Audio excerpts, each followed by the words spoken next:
নমস্কার বন্ধুরা, Anubha cooking village ফুডে আপনাদের সবাইকে স্বাগত জানাই। আজকের আপনাদের সঙ্গে শেয়ার করব চিকেন স্যাটে বা চিকেন মশলা কাবাব। এখানে চিকেনের মধ্যে আমি দেখুন একটু লঙ্কার গুঁড়ো, নুন আর আদা রসুন কাঁচা লঙ্কা বাটা আর একটু পাতিলেবুর রস দিয়ে ভালো করে মেখে এটা আধা ঘন্টার জন্য চাপা দিয়ে রেখে দেব। কাবাবটা বানানোর জন্য আমি যে উপকরণগুলো নেব সেগুলো এবার কেটে ধুয়ে পরিষ্কার করে নিয়েছি। দেখুন এখানে পেঁয়াজ, টমেটো আর ক্যাপসিকাম নিয়েছি। আধা ঘন্টা পরে ঢাকনা খুলে উপর থেকে একটু চাট মশলা ছড়িয়ে আবারও হাত দিয়ে ভালো করে মেখে নেব। আর যে চিকেন স্যাটে বানানোর জন্য কাঠিগুলো নিয়েছিলাম সেই কাঠিগুলোতে এক এক করে একটা করে চিকেন, একটা করে ক্যাপসিকাম আর একটা করে পেঁয়াজ আর দিচ্ছি টমেটো। দেখুন ঠিক এইভাবে বানিয়ে নিতে হবে, যেভাবে আমি এক এক করে দেখাচ্ছি। এই পদ্ধতিতে বানালে একদম বিয়েবাড়ির মতো চিকেন স্যাটে আপনারা বাড়িতে বানাতে পারবেন। দেখুন একটা একটা করে আমি এবার তৈরি করে নিচ্ছি। এই যে প্রত্যেকটা চিকেন স্যাটে আমার রেডি হয়ে গেছে। দেখুন ঠিক এইভাবে এক এক করে আমি সাজিয়ে নিয়েছি। এবার এটা ভাজার জন্য একটা ব্যাটার তৈরি করে নেব।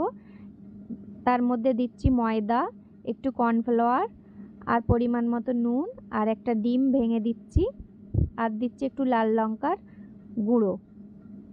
লাল লঙ্কার গুঁড়ো দেওয়ার পরে এবার ভালো করে আমি এটা হাত দিয়ে মাখিয়ে নেব। ব্যাটারটা খুব পাতলা না আর খুব ঘনও হবে না। দেখুন এবার অল্প করে জল দিয়ে আমি হাত দিয়ে ভালো করে মেখে নিচ্ছি ব্যাটারটা মাখানোর পরে এবার আমি কড়ার মধ্যে সাদা তেল দিয়ে দেব গরম করতে।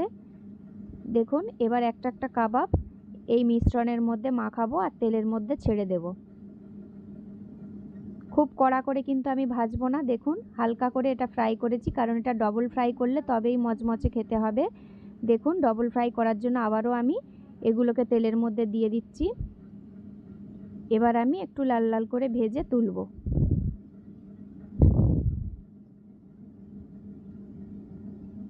দেখুন একদম কালার কিরম চেঞ্জ হয়ে গেছে। এইভাবে দুবার করে ফ্রাই করলে কিন্তু তবেই ভেতরের মাংসটা ভালোভাবে সেদ্ধ হয়ে যাবে। এই যে চিকেন স্যাটে একদম রেডি, বা চিকেন মশলা কাবাব আপনারা যা খুশিই বলতে পারেন। এইভাবে একবার বাড়িতে বানিয়ে দেখুন, একদম বিয়ে বাড়ির মতনই খেতে হবে।